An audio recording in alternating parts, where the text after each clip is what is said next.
আমাদের পাড়ার ভ্যাবলাদা গেছে শ্বশুর বাড়ি। তো জামাই ষষ্ঠীতে খাওয়া দাওয়া ভালোই হয়েছে। তো খাওয়া দাওয়া কইরা একটু বদ হজম হইয়া গেছে।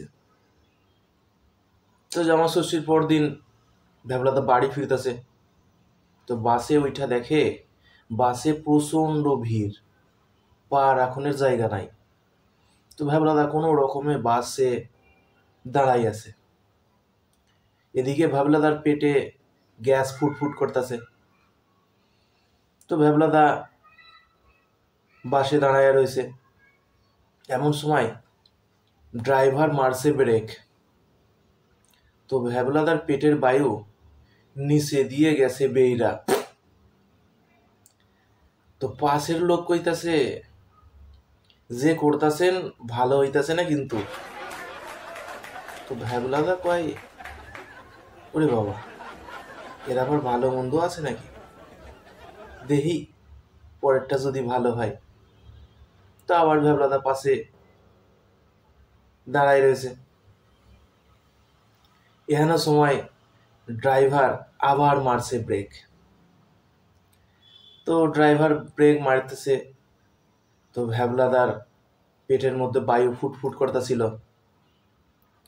এমন সময় ভ্যাবলাদার পেটের বায়ু নিচে দিয়ে বের হইয়া গেছে একটু আস্তে কইরা। তো চারিদিক গন্ধে বইরা গেছে।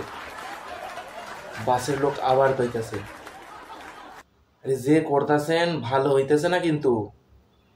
তো ভ্যাবলাদা কয়, ও শালা, দুইবার করলাম তবুও বলে ভালো হইতেছে না, দেখি পরেরটা যদি ভালো কইরা হয়। তো ভ্যাবলাদা আবার বাসে দাঁড়াই রয়েছে। বাসে এত ভিড় এত ভিড়, একটু ঘোরানোর জায়গা নাই। তো কিছু দূর যাওয়ার পর বাসের ড্রাইভার আবার মারছে ব্রেক। তো ব্রেক যখনই মারছে তখনই ভ্যাবলাদার পেটের বায়ু নিচে দিয়ে বেড়াই গেছে ফুস কইরা। ভ্যাবলাদা নিজেও টের পায় নাই। যখন দুর্গন্ধ বেড়াইতেছে তখন ভ্যাবলাদা বুঝে ও আবার হইয়া গেছে মনে হয়। তো বাসের পাশাপাশি লোক যারা দাঁড়াইছিল বইতেছিল তারা কইতাছে, কে করতাছে, মোটেই ভালো হইতাছে না।